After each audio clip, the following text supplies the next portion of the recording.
The dust-covered box had been in my grandmother's attic for decades. Just old family photographs, she'd always said, never showing much interest in its contents. But after her passing last month, the responsibility of sorting through her belongings fell to me. The house itself was a Victorian masterpiece built in 1890, with gabled roofs, ornate woodwork, and secrets tucked away in every corner. My grandmother had lived there for over 60 years, collecting memories like others collect fine china. It was a rainy Tuesday afternoon when I found the box tucked away beneath a pile of faded curtains and forgotten Christmas decorations. The attic smelled of cedar and thyme, dust motes dancing in the slanted beams of light that filtered through the small dormer window. The floorboards creaked beneath my weight as I moved across the space, pulling the string of the single light bulb that hung from the rafters. The box itself was unremarkable. Cardboard, with reinforced corners that had begun to fray, the word photographs, written across the top in my grandfather's precise penmanship. I settled onto an old trunk, brushing away the dust and gently opening the box. The photographs inside were mostly what you'd expect: stern-faced ancestors in formal attire, family gatherings where no one smiled, children posed awkwardly in their Sunday best, typical remnants of the late 19th and early 20th centuries, when photography was still a special occasion requiring serious expressions and your finest clothes. I sorted through them methodically, creating piles, identified relatives, unknown faces, landscapes and buildings. Most were mounted on thick cardboard, their edges softened with age. Some had names and dates carefully inscribed on the back. Others remained anonymous, their subjects' identities lost to time. But one photograph caught my eye immediately, practically jumping out from the stack. A small girl, perhaps 5 or 6 years old, stood alone in what appeared to be a garden. The photograph was remarkably clear for its age, each detail rendered with precision that spoke to the skill of the photographer. Her dress was pristine white, with intricate lacework and a satin ribbon tied around her waist, the kind of expensive garment that would have been reserved for special occasions in that era. Her hair was arranged in perfect ringlets, and a bow was fastened carefully on the side of her head. In her right hand, she clutched the string of a balloon, a birthday balloon, judging by the occasion captured in the photograph. What made this photograph peculiar was not just the balloon, which would have been quite a luxury in 1902 when the photograph was dated. No, what drew my attention was the girl's left hand. It was extended outward, her small fingers clearly wrapped around something, or rather someone else's hand. But there was no one there, just empty space where another person should have been standing. I held the photograph closer to the light, examining it from different angles. The girl's fingers were definitely curled, as if holding onto another hand. The positioning was unmistakable, yet the space beside her was completely empty, not blurred or faded, just vacant, as though someone had been carefully edited out of the image. But this was 1902. Such photographic manipulation would have been extraordinarily difficult, if not impossible. I turned the photograph over. In fading ink, someone had written, "Elizabeth Caldwell, 6th birthday, June 17th, 1902. Below that, in a different hand, almost too faint to read, "The Willow Garden." That was all. No mention of the invisible hand holder.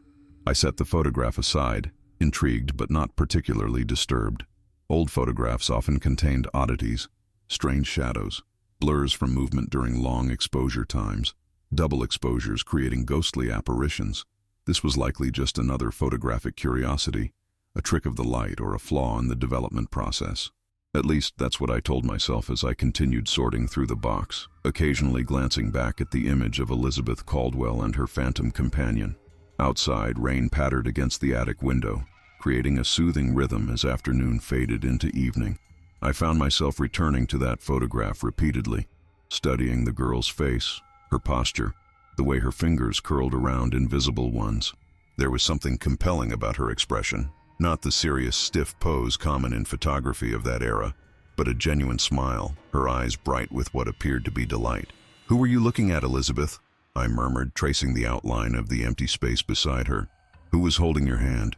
2 weeks later, I'd nearly forgotten about the strange photograph. I was organizing the last of my grandmother's possessions in the parlor, boxing books and sorting through drawers of papers, when I came across a small leather-bound journal tucked behind a row of first-edition novels in the cherry-wood bookcase. It was unassuming, its brown leather cover worn smooth at the corners, a simple ribbon bookmark protruding from its pages. The spine cracked as I opened it, suggesting it hadn't been read in many years. The handwriting inside was delicate, precise, my great-grandmother Martha's according to the inscription on the first page. The private journal of Martha Winters Caldwell, begun January 1st, 1900. My heart quickened. Caldwell, the same surname as the girl in the photograph. Martha would have been Elizabeth's mother. I flipped through casually at first, reading snippets about daily life in the early 1900s. Martha wrote about household duties, social calls, her husband's work at the bank. She mentioned Elizabeth frequently, her progress with piano lessons, her preference for climbing trees over playing with dolls, her quick mind that sometimes led to impertinent questions. Ordinary musings of a mother chronicling her daughter's childhood, until I reached an entry dated June 18, 1902, the day after Elizabeth's birthday. Yesterday was Elizabeth's 6th birthday celebration. The weather was mercifully cool for June, allowing us to have her small party in the garden as she had so wished. Mrs. Holloway prepared a splendid luncheon, and the children played lawn games until nearly 4 o'clock. The photographer, Mr. Winters, came to take her portrait in the garden.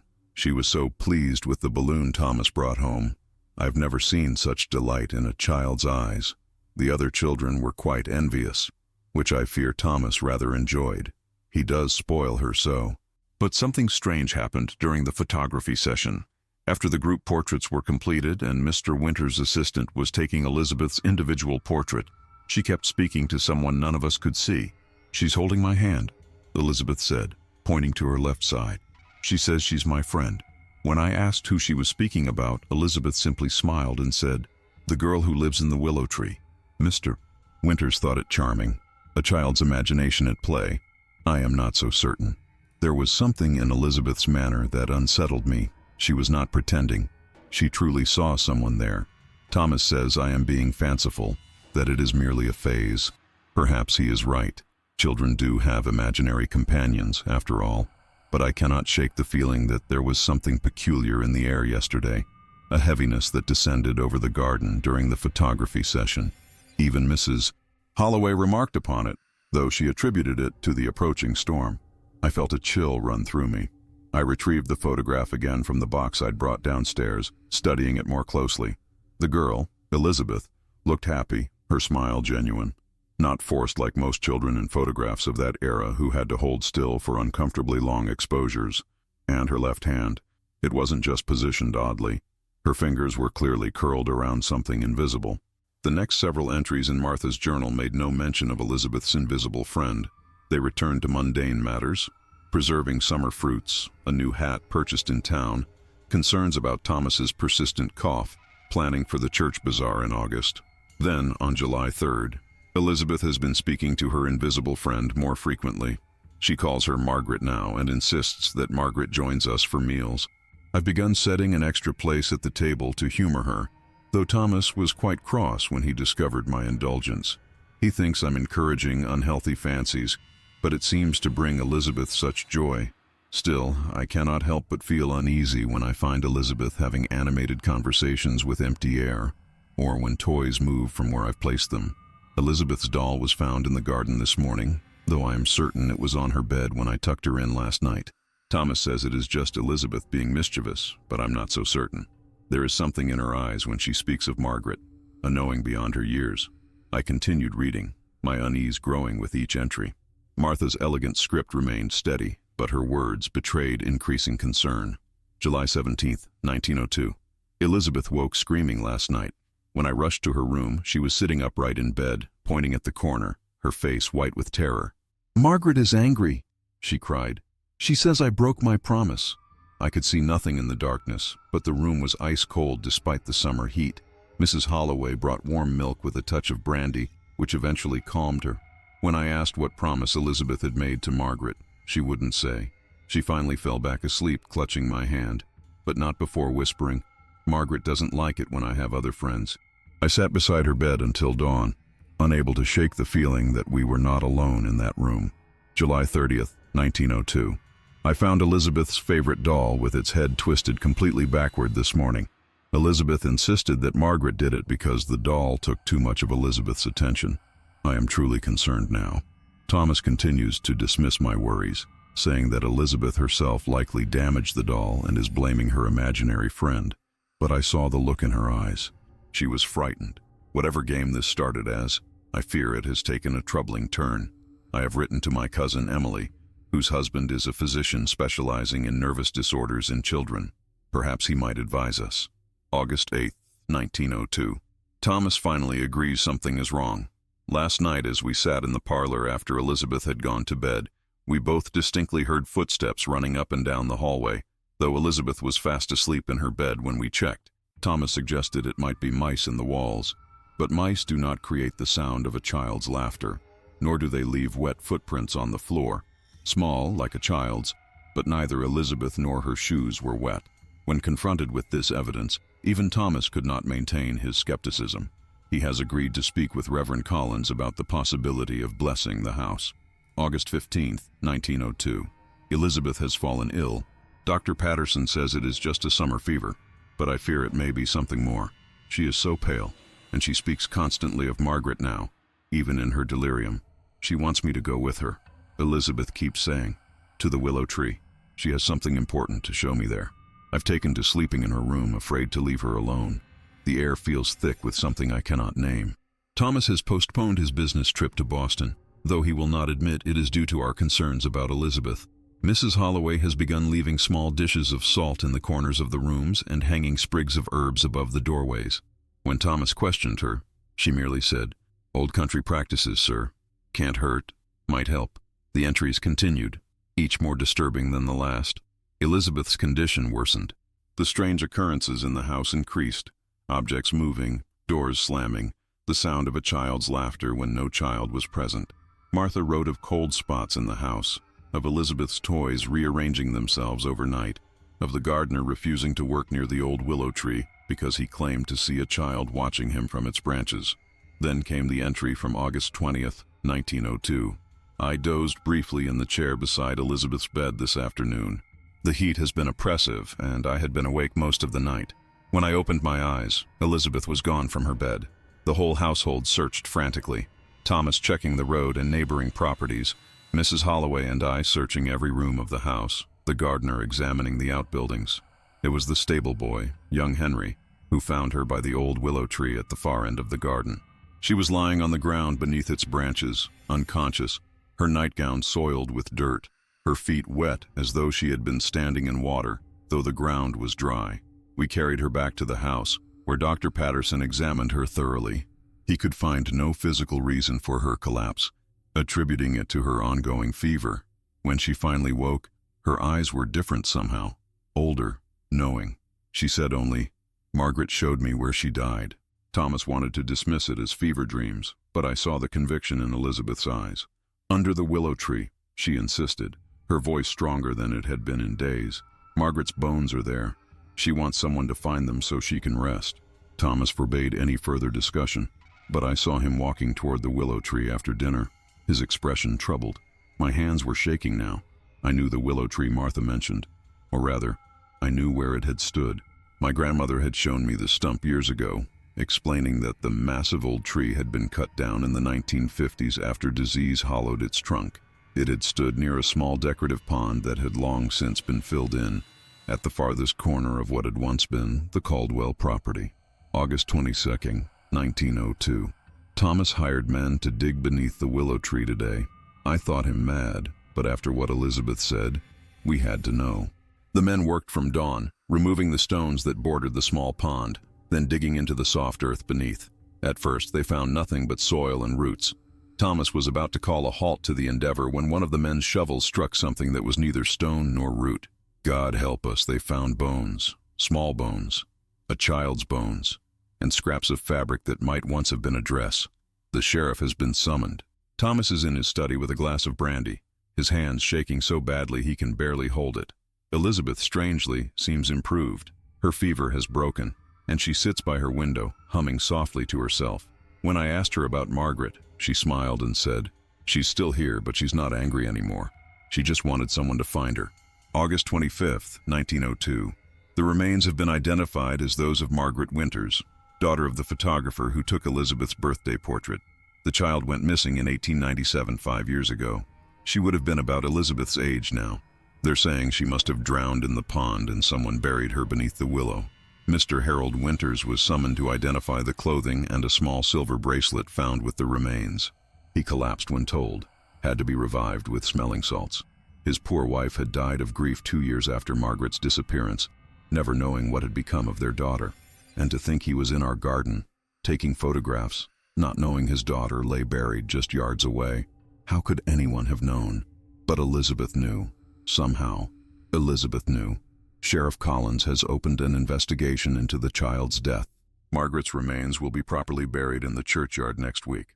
Thomas has insisted our family attend the service, though I fear it will be too distressing for Elizabeth. The entries that followed documented the investigation. The pond had been drained completely. The sheriff questioned everyone in the household and neighborhood. No one could determine how Margaret Winters had ended up buried beneath the willow tree, or how Elizabeth had known she was there. September 10th, 1902. Elizabeth seems much recovered now. Her fever is gone, and she speaks less of Margaret. When she does mention her, it's to say that Margaret is at rest now and not angry anymore. I've asked Elizabeth how she knew about the little girl under the tree, but she only says, "She showed me in my dreams."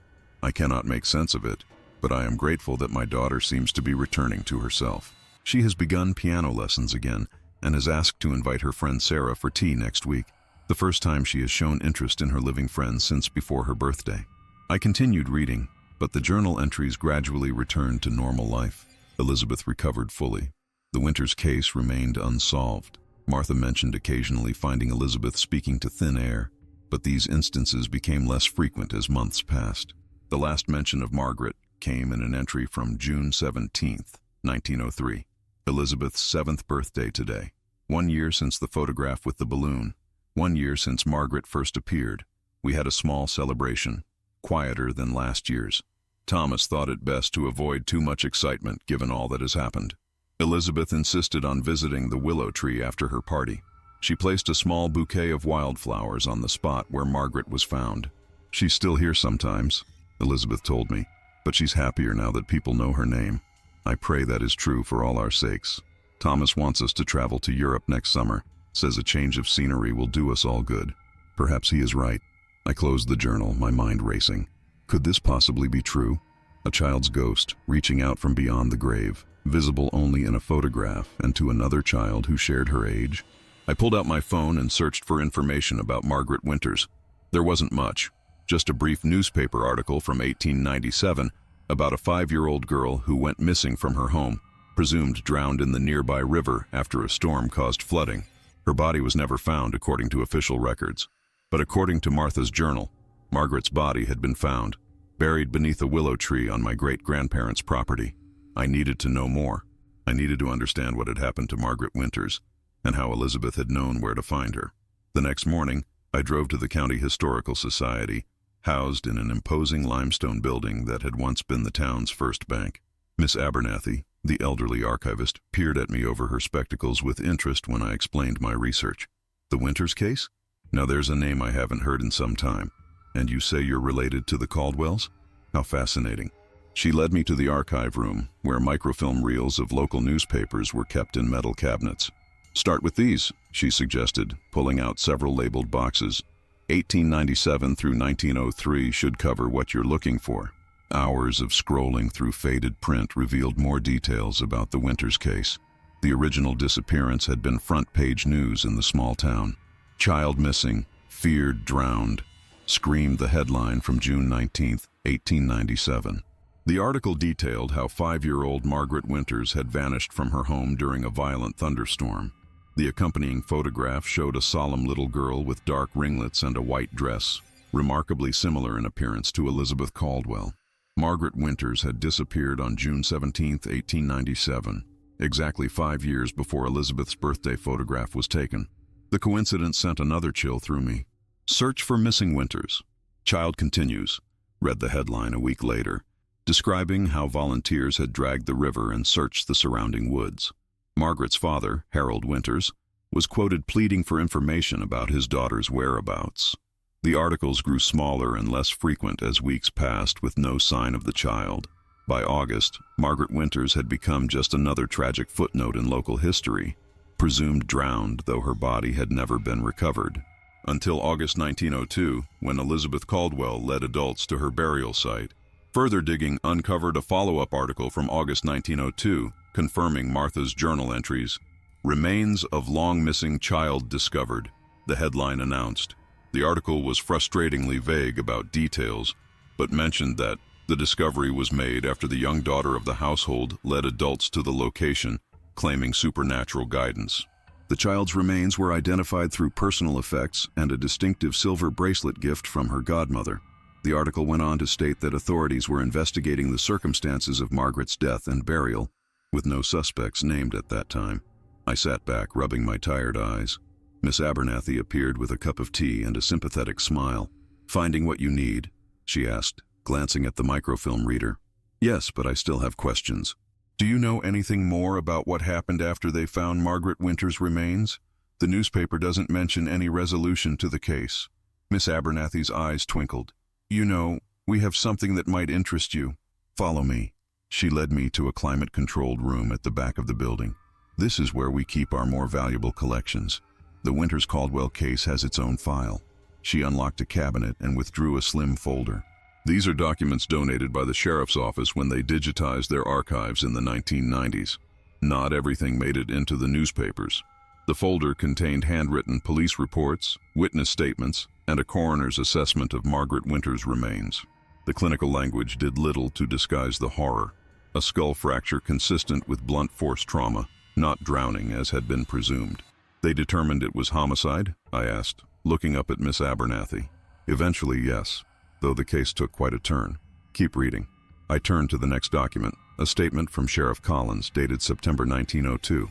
"Having interviewed all members of the Caldwell household and their neighbors, I can find no explanation for how the child Elizabeth Caldwell knew of the burial location. The girl maintains that the deceased's spirit led her there.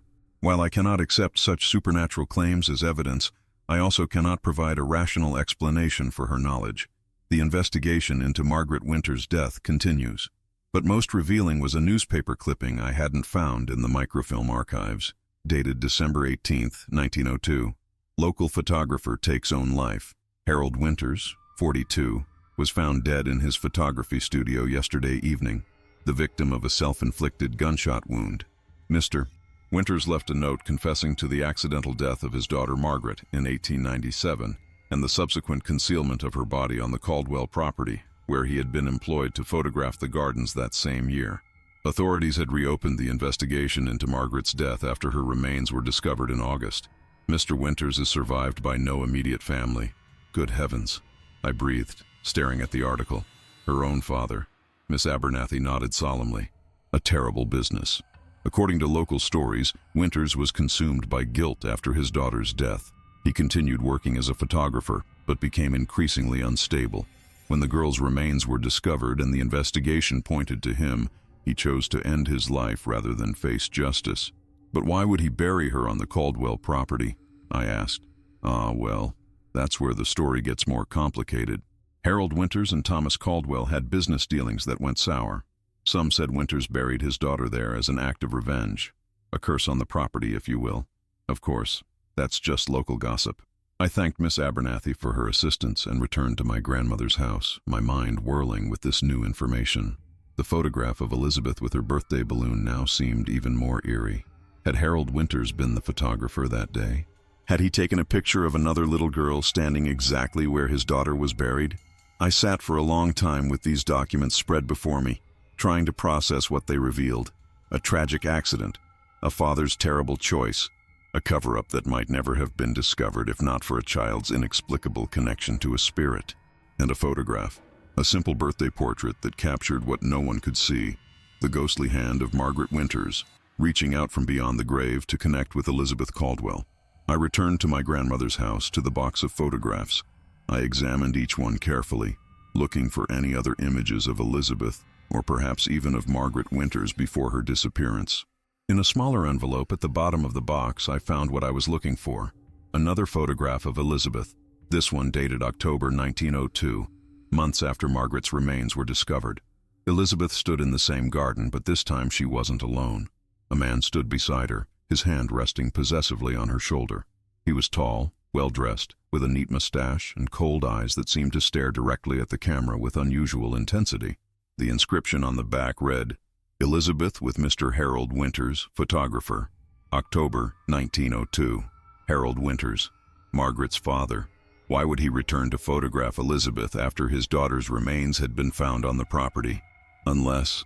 I pulled out Martha's journal again, searching for mentions of Harold Winters after the discovery. There were several.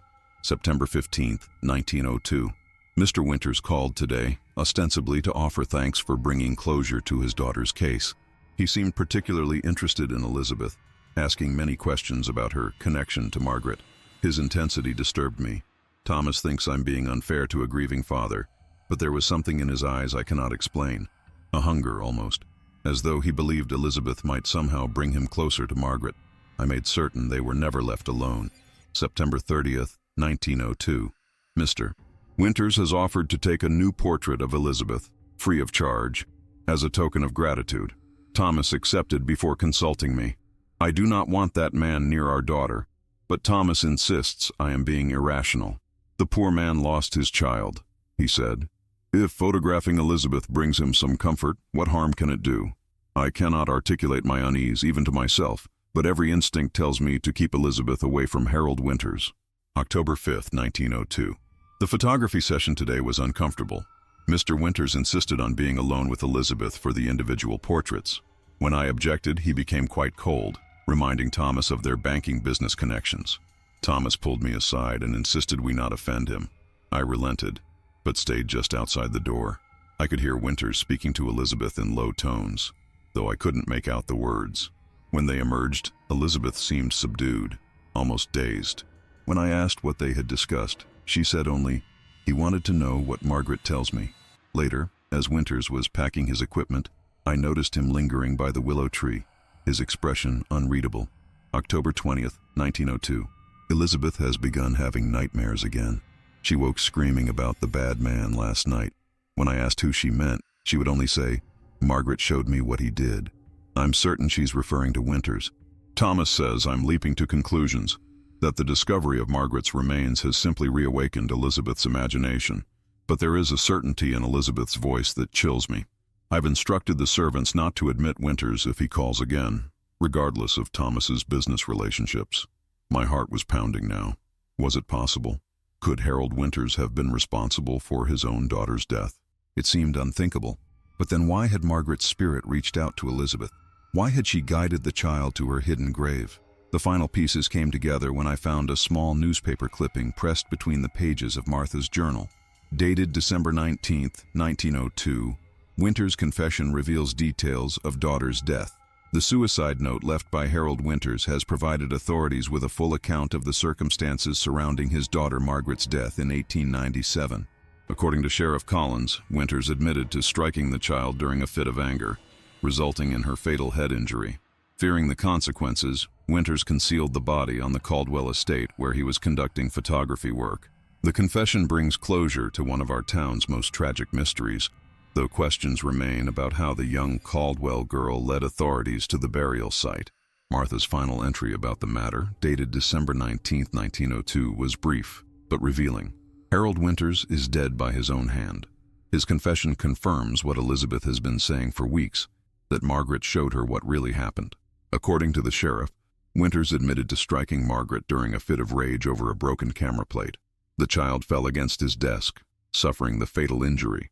In panic, he buried her body while working on our property, never imagining that 5 years later, another little girl would somehow communicate with his daughter's spirit. Elizabeth says Margaret can rest now. I pray that is true. Thomas has suggested we might sell the house in the spring, make a fresh start somewhere without such painful associations. I am not opposed to the idea. Some shadows are too deep to dispel. I sat for a long time with these documents spread before me, trying to process what they revealed. A tragic accident, a father's terrible choice, a cover-up that might never have been discovered if not for a child's inexplicable connection to a spirit, and a photograph, a simple birthday portrait that captured what no one could see, the ghostly hand of Margaret Winters, reaching out from beyond the grave to connect with Elizabeth Caldwell. I carefully packed away Martha's journal and the photographs, knowing I now possessed an extraordinary piece of my family history. But one question still nagged at me. Why had Margaret chosen Elizabeth? What connection had drawn the spirit of one child to another across the boundary between life and death? The answer came from an unexpected source. While helping clear out the last of my grandmother's belongings, I found a small box containing a locket. Inside was a tiny photograph I didn't recognize, a solemn-faced woman in clothing from the 1890s. My grandmother's caregiver, Mrs. Patterson, happened to glance at it as she passed. "Oh," she said casually, "that's Lillian Winters. Your great-great-grandmother, isn't it?" I stared at her in shock. "Winters? Are you sure?" "Of course, dear. Your grandmother showed me that locket many times." Lillian was her grandmother, Martha's mother. Lovely woman by all accounts, though she died quite young. Consumption, I believe. I could barely form the words. So Martha Caldwell. Was born Martha Winters, yes. Changed her name when she married Thomas Caldwell, of course, as was the custom. Your grandmother said there was some scandal in the family history, something about a cousin who did something terrible. She never liked to discuss it. A cousin. Harold Winters had been Martha's cousin, which meant Elizabeth and Margaret had been second cousins. They shared blood. That night, I took out the birthday photograph one last time, studying the smiling face of Elizabeth Caldwell and the empty space beside her where Margaret Winters stood invisible, except for the impression of her hand. Second cousins, reaching across the divide between life and death, one with a balloon, celebrating her birthday, the other a ghost, seeking justice and peace. As I studied the photograph in the dim light of my desk lamp, I noticed something I hadn't seen before. The balloon in Elizabeth's hand wasn't the simple round shape I'd initially thought. It had a distinct form, that of a willow tree. I turned the photograph over once more, reading the faded inscription, Elizabeth Caldwell, 6th birthday, June 17th, 1902, and beneath it, in different handwriting, nearly invisible with age, with Margaret, finally at peace. I carefully placed the photograph in an acid-free sleeve for preservation. This was more than just a curious family heirloom. It was evidence of something extraordinary, a moment when the boundary between our world and whatever lies beyond it had briefly thinned, allowing two children to connect across the divide. But my investigation didn't end there. Something about the Winters case still bothered me. Harold's confession had mentioned an accidental death, striking his daughter in anger. But would that alone have driven him to such elaborate measures to hide her body? And why bury her on the Caldwell property specifically? I decided to dig deeper into Harold Winters' history. The county records office yielded marriage certificates, property deeds, and business licenses. Harold had been a respected photographer in the community, his studio on Main Street serving the county's prominent families for nearly 20 years before his death. His wife, Catherine, had indeed died in 1899. 2 years after Margaret's disappearance. The death certificate listed heart failure as the cause, though notes from the attending physician suggested profound melancholia had contributed to her decline. The patient exhibits extreme lethargy and disinterest in life since her daughter's disappearance, Dr. Mitchell had written. Despite all treatments, including electrical stimulation and therapeutic baths, Mrs. Winters continues to deteriorate. I believe her heart failure stems primarily from her broken spirit. More interesting was what I discovered about Harold's relationship with the Caldwells. Business records showed that Thomas Caldwell's bank had provided the loan for Harold's photography studio in 1889. Further documentation revealed that in 1896, just a year before Margaret's death, Thomas had called in that loan unexpectedly, forcing Harold to refinance at considerably higher interest. A letter from Thomas to the bank board, dated March 1896, stated, "While I sympathize with Mr. Winters' financial difficulties, his connection to the Winters family through his marriage to my wife's cousin does not entitle him to special consideration. Business and family must remain separate spheres." Had there been bad blood between the men?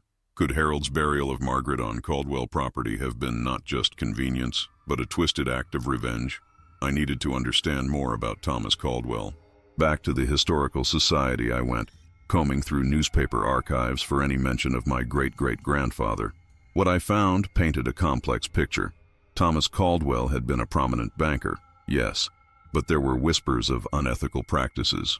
Several foreclosures on local businesses raised eyebrows, especially when those properties were quickly acquired by Caldwell's associates at suspiciously low prices.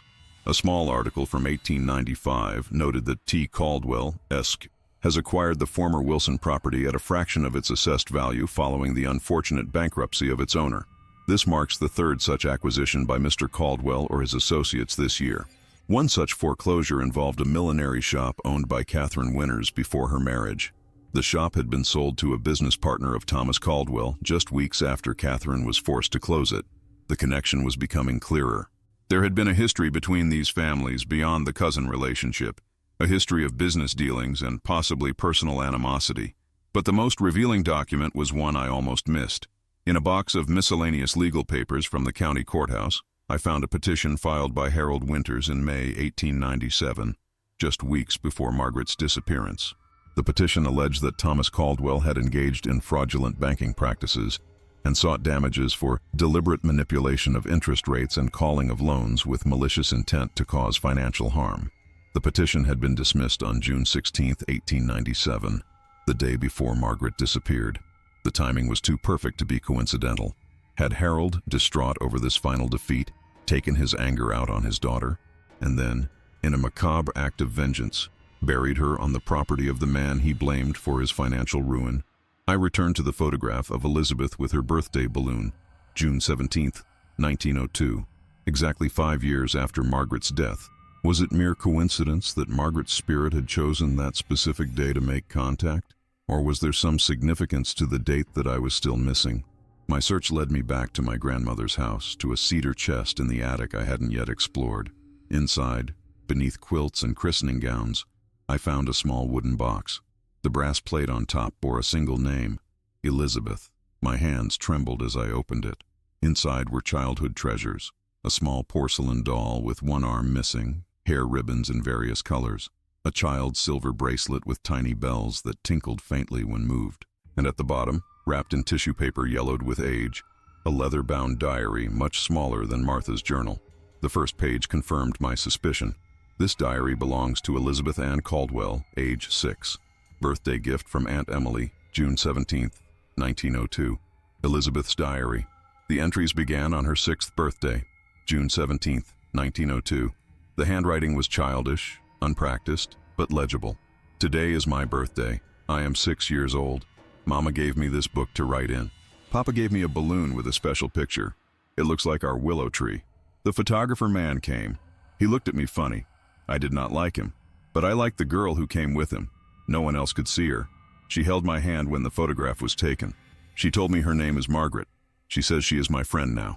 I turned page after page, reading Elizabeth's innocent accounts of her interactions with Margaret's spirit. Unlike her mother's worried observations, Elizabeth wrote about Margaret with childlike acceptance, describing their games and talks without fear. June 25, 1902. Margaret came again today. We played in the garden. She can't touch toys, but she can move them a little bit if she tries very hard. She says she is lonely. She used to live in a house with her mama and papa, but now she lives in the willow tree. She says the willow tree keeps her safe. July 2, 1902. Margaret showed me where she sleeps. It is under the willow tree by the pond. She says she has been there a long time. She is lonely. I told her I would be her friend forever. We pinky promised, even though I couldn't really feel her pinky. She can make the air cold when she gets excited. Today she made my window very cold and I could see her name written in the frost. Mama didn't see it. She says I have too much imagination. July 15, 1902. Margaret told me a secret today. She said the photographer man is her papa, but he did a bad thing. She won't tell me what.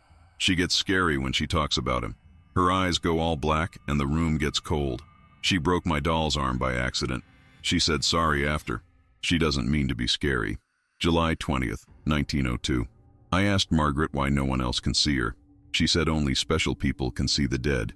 She says it's because we have the same blood. I don't understand what she means. I asked Mama if we know Margaret's family, but she got a funny look and said not to talk about it anymore. August 1st, 1902.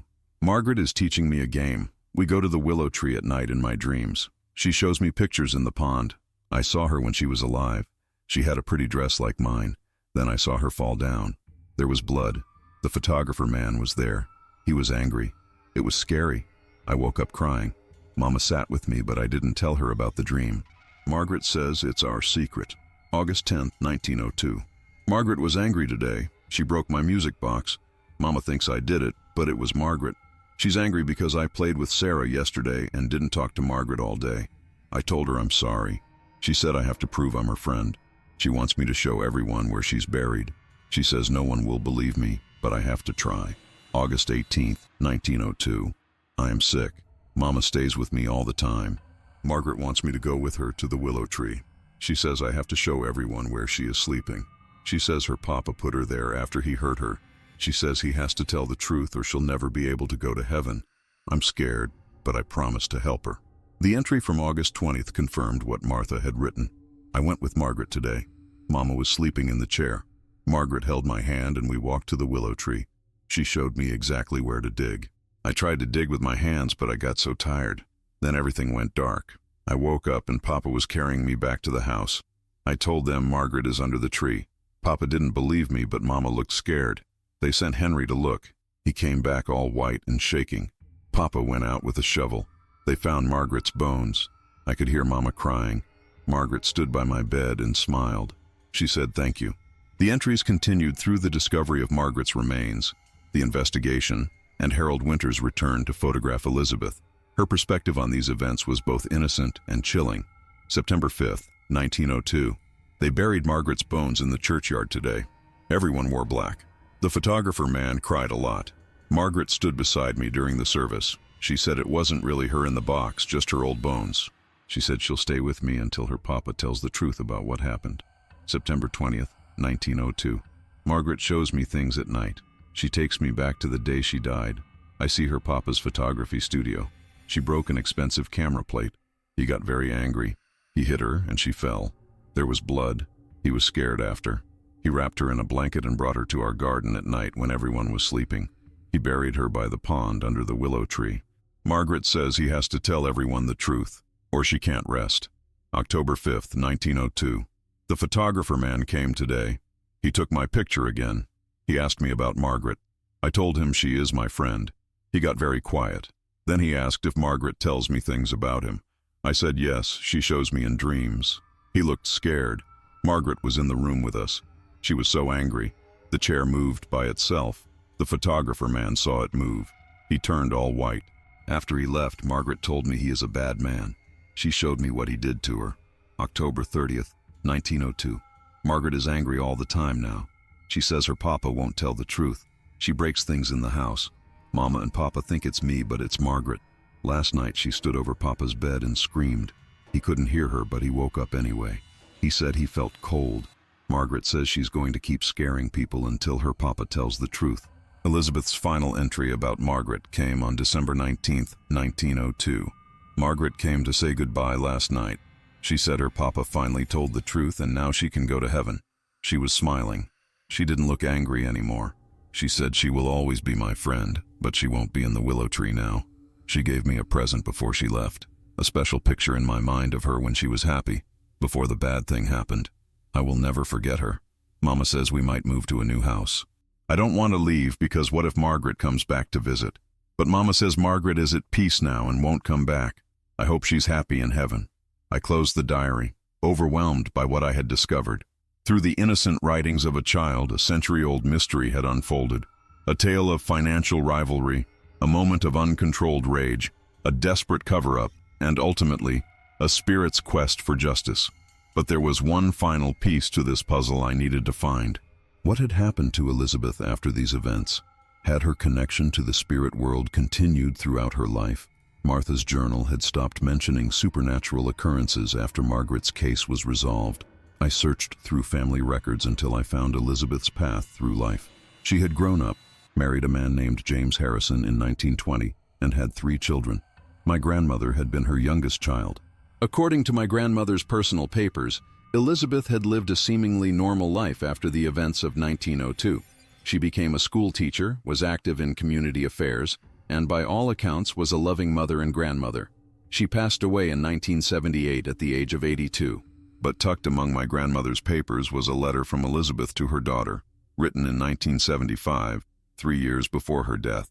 My dearest daughter, as I approach the end of my long life, there is something I feel compelled to share with you, something I have never spoken of to my children, for fear you would think your mother touched in the head.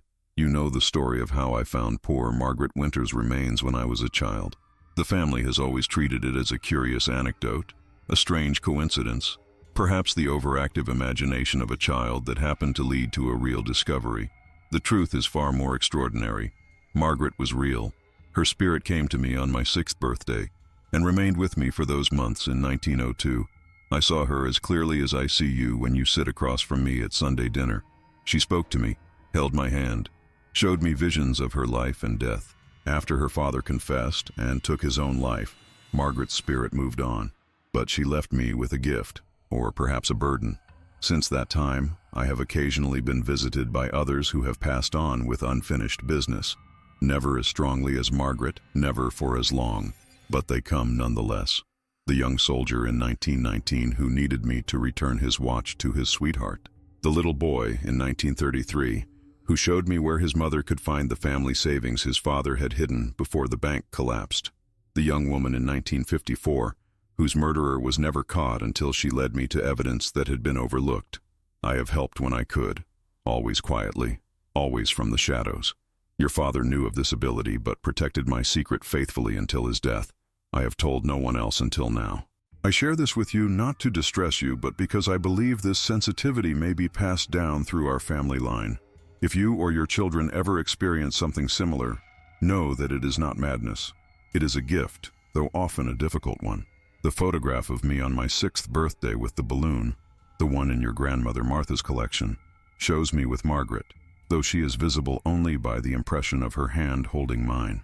Keep it, remember this story, and watch for signs in your own children and grandchildren. With all my love, Mother.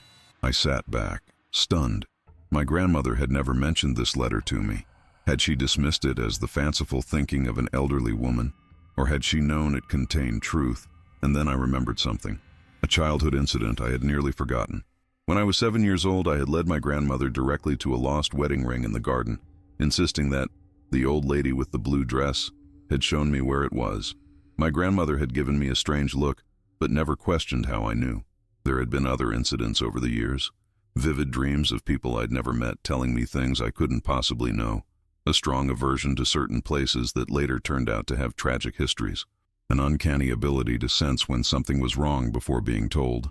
I looked again at the photograph of Elizabeth with her birthday balloon and the invisible hand of Margaret Winters holding hers. The connection between these two children, second cousins separated by death but united by blood and something beyond ordinary understanding, had apparently established a legacy that continued through generations. Had Elizabeth passed this sensitivity to my grandmother? Had my grandmother passed it to me? Would I one day pass it to my own children? I carefully gathered all the documents, the photographs, Martha's journal, Elizabeth's diary, the newspaper clippings, and the letter. Together, they told an extraordinary story of tragedy, vengeance, supernatural connection, and ultimately, justice and peace. As I placed everything back in the cedar chest, I felt a sudden chill in the room. For just a moment, I thought I caught a glimpse of two small figures standing by the window. A girl in Edwardian dress holding a balloon shaped like a willow tree, and beside her, another child in slightly older clothing, their hands linked between them. Then they were gone, and the room was empty again. But I was left with the unshakable feeling that my discovery of this family mystery had not been accidental. Perhaps Elizabeth had been right. Perhaps some connections truly do transcend death. I closed the cedar chest, but I kept the photograph of Elizabeth with her birthday balloon. I placed it in a frame on my desk, a reminder of an extraordinary moment captured on film, a moment when the veil between worlds had thinned enough for a camera to record what no living eye could see, the hand of a spirit child, reaching across the boundary of death to find justice, closure, and, perhaps most importantly, a friend who could see her when no one else could. And sometimes, late at night when the house is quiet, I look at that photograph and whisper, "Hello, Margaret. Hello, Elizabeth. I see you both." Sometimes I swear the balloon in the photograph moves ever so slightly, as though stirred by an otherworldly breeze. And sometimes, just sometimes, I feel the gentle pressure of a small hand slipping into mine. The story of the girl with the birthday balloon is more than just a curious family tale. It's evidence of connections that persist beyond death, of justice that can find its way through the most impenetrable barriers, and of the extraordinary sensitivity of children to realms that adults have forgotten how to see. Elizabeth Caldwell grew up, lived a full life, and eventually passed on, perhaps reuniting with her childhood friend Margaret on the other side. But the photograph remains, a testament to that brief, miraculous moment when the living and the dead stood hand in hand, immortalized by the click of a camera shutter in a garden on a summer day in 1902. And I can't help but wonder, who else might be standing beside us in our photographs, invisible to the eye but present nonetheless? What other hands might be holding ours that we cannot see? Next time you look through old family photographs, pay close attention to the empty spaces, to the peculiar shadows, to the inexplicable blurs. You never know what or who might be captured there, reaching out across time and beyond death, with a story that needs to be told. After all, every photograph captures a moment in time, but some, very rare ones, capture something more. Moments when the boundary between worlds grows thin enough for something extraordinary to slip through, like the hand of a ghost child, holding tight to a living one, waiting for justice, waiting for peace, waiting to be seen.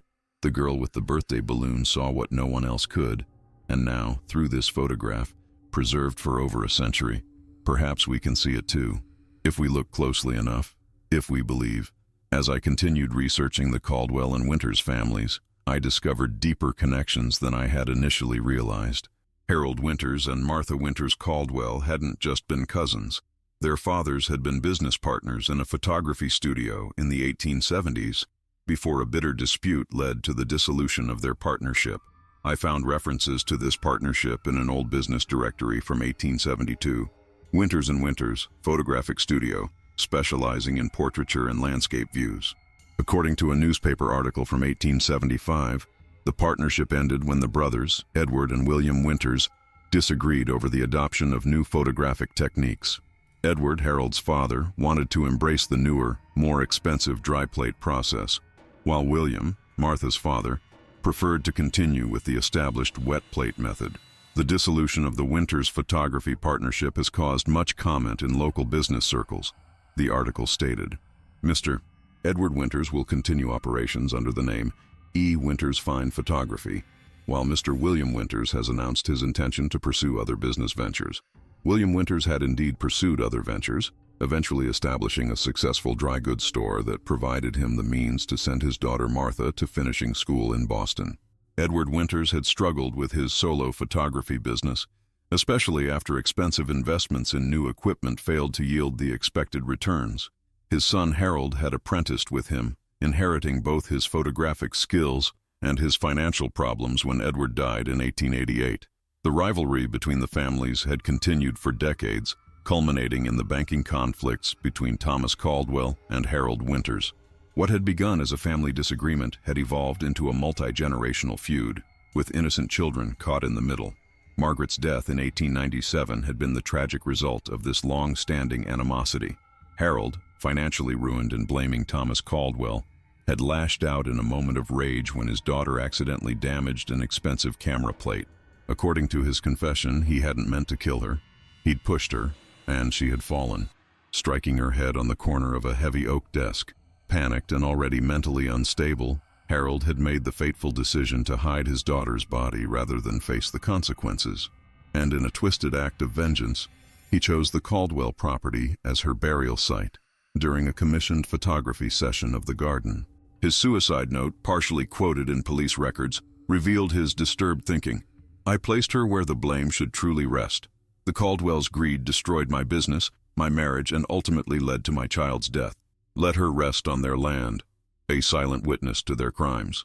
For 5 years, the secret had remained hidden, until Elizabeth's 6th birthday, the exact anniversary of Margaret's death, when the spirit of the murdered child had reached out to her second cousin, the daughter of the family her father blamed for his downfall. The irony was heartbreaking. 2 innocent children, related by blood, had become the means through which a terrible family legacy of hatred and revenge had finally been resolved. But the resolution had come at a price. Elizabeth's innocence had been forever altered by her contact with Margaret's spirit. Her ability to see beyond the veil had been awakened, setting her on a lifetime path of occasional communications with the dead.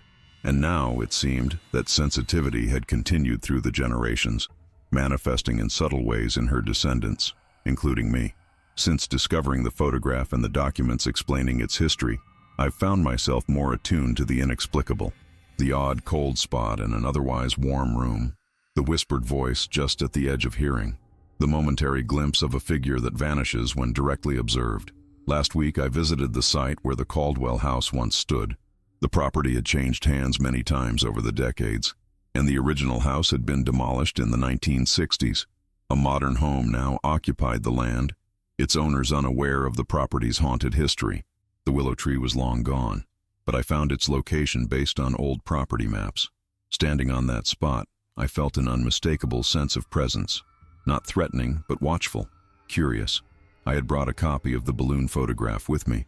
As I stood where the willow tree had once grown, I held it up and spoke softly. "Hello, Margaret. I know what happened to you. I know your story now." The breeze picked up suddenly, swirling around me in a way that seemed deliberate rather than random. A child's laughter echoed faintly, though there were no children nearby. The temperature dropped noticeably, my breath fogging in the sudden chill despite the mild spring day. "Your story hasn't been forgotten," I continued. "Elizabeth made sure of that, and now I'll do the same." As I turned to leave, I noticed something unusual on the ground near my feet. A small, weathered piece of rubber, faded with age but still recognizably part of a balloon. In an area that had been landscaped and re-landscaped countless times over more than a century, the likelihood of finding such an object exactly where I was standing seemed impossibly remote. I picked it up, turning it over in my fingers. It crumbled slightly at my touch, confirming its age. "Thank you," I whispered, not entirely sure who I was thanking. Margaret's spirit, Elizabeth's legacy, or simply the mysterious workings of a universe that occasionally allows the past to reach forward and touch the present. I've continued my research into the Winters case, tracking down distant relatives of both families, piecing together more details of the tragedy and its aftermath. Most of those I've contacted have been unaware of the full story, knowing only fragments passed down through family lore. One elderly woman, a great-niece of Harold Winters, provided an unexpected new detail. According to family stories, Catherine Winters, Margaret's mother, had possessed the sight, an ability to occasionally perceive spirits and premonitions. It drove her husband mad, the woman told me over tea in her assisted living facility. Harold couldn't stand that Catherine saw things he couldn't explain. He was a man of science, of proof, of photographic evidence. The idea that his wife could perceive things beyond natural explanation threatened everything he believed about the world. She leaned forward, her voice dropping to a conspiratorial whisper. "My mother told me that before Margaret disappeared, she had started showing signs of the same ability. She would speak of people no one else could see, know things she shouldn't have been able to know." Harold was terrified by it, tried to suppress it. Some in the family believed that's what really triggered his rage that day. Not just a broken camera plate, but Margaret saying something that revealed her developing sensitivity, something that reminded him too much of his wife.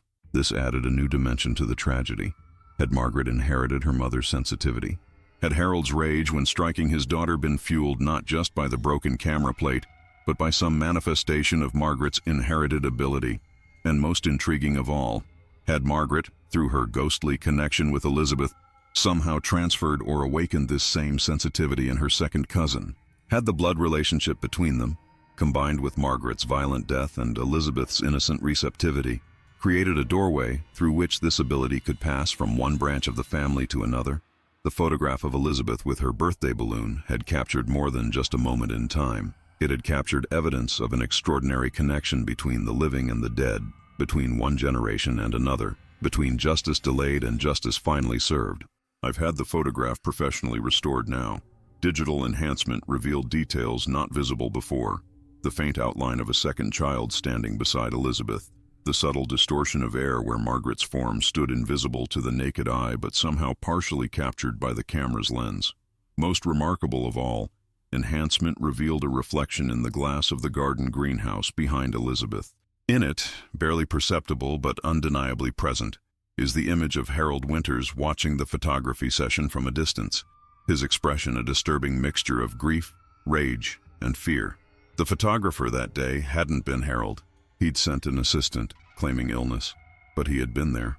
watching from hiding as another man photographed Elizabeth on the very ground beneath which Harold had buried his daughter 5 years earlier. Had he sensed something that day? Had he somehow known that his terrible secret was about to be revealed through the innocent connection between two children related by blood but separated by death? I may never know the full truth of what Harold Winters felt or feared on that June day in 1902, but the evidence suggests he recognized something extraordinary happening, something beyond his rational understanding of the world. The photograph of Elizabeth with her birthday balloon has become something of a legend among paranormal researchers who've heard of my discovery. I've been approached by television producers, book publishers, and documentary filmmakers, all eager to share this remarkable story with a wider audience. But I've declined these opportunities, at least for now. This story feels too personal, too intimate to share widely. It belongs first to the families involved, to the descendants of Elizabeth and Margaret, to those who carry not just the blood, but perhaps also the sensitivity that links them across generations. Eventually, I'll find the right way to share this story more broadly. But for now, I'm content to continue my research, to piece together more details of the lives of these two children who briefly reached across the boundary between life and death to connect with each other. The more I learn about Elizabeth's life after her encounter with Margaret's spirit, the more I'm convinced that the experience shaped her in profound ways. Her school record shows she excelled in literature and history, often writing essays that her teachers described as remarkably insightful for one so young, and possessed of unusual empathy for historical figures. As an adult, she became not just a school teacher, but specifically a teacher who specialized in helping troubled children, those whom others had given up on. A colleague quoted in her retirement testimonial said, "Elizabeth Harrison has an uncanny ability to understand what children are experiencing, even when they cannot articulate it themselves. It's as though she can see directly into their hearts." And sometimes, late at night when the house is quiet, I look at the photograph of Elizabeth with her birthday balloon and the invisible hand holding hers, and I whisper, "Hello, Margaret. Hello, Elizabeth. I see you both." Sometimes I swear the balloon in the photograph moves ever so slightly, as though stirred by an otherworldly breeze. And sometimes, just sometimes, I feel the gentle pressure of a small hand slipping into mine. The story of the girl with the birthday balloon is more than just a curious family tale. It's evidence of connections that persist beyond death, of justice that can find its way through the most impenetrable barriers, and of the extraordinary sensitivity of children to realms that adults have forgotten how to see. Elizabeth Caldwell grew up, lived a full life, and eventually passed on, perhaps reuniting with her childhood friend Margaret on the other side. But the photograph remains, a testament to that brief, miraculous moment when the living and the dead stood hand in hand, immortalized by the click of a camera shutter in a garden on a summer day in 1902. And I can't help but wonder, who else might be standing beside us in our photographs, invisible to the eye but present nonetheless? What other hands might be holding ours that we cannot see? Next time you look through old family photographs, pay close attention to the empty spaces, to the peculiar shadows, to the inexplicable blurs. You never know what or who might be captured there, reaching out across time and beyond death, with a story that needs to be told. After all, every photograph captures a moment in time, but some, very rare ones, capture something more. Moments when the boundary between worlds grows thin enough for something extraordinary to slip through, like the hand of a ghost child holding tight to a living one, waiting for justice, waiting for peace, waiting to be seen. The girl with the birthday balloon saw what no one else could, and now, through this photograph, preserved for over a century, perhaps we can see it too, if we look closely enough, if we believe. Last month I received an unexpected email from a woman named Claire Wilson. She had come across a blog post where I'd mentioned my research into the Caldwell Winters case. "I believe we may share a connection," her message began. "My great-grandmother was Catherine Winters' sister. I grew up hearing stories about cousin Margaret who vanished, but never knew the full truth of what happened. My family has always had unusual experiences. I wonder if we might compare notes." We arranged to meet at a cafe halfway between our homes.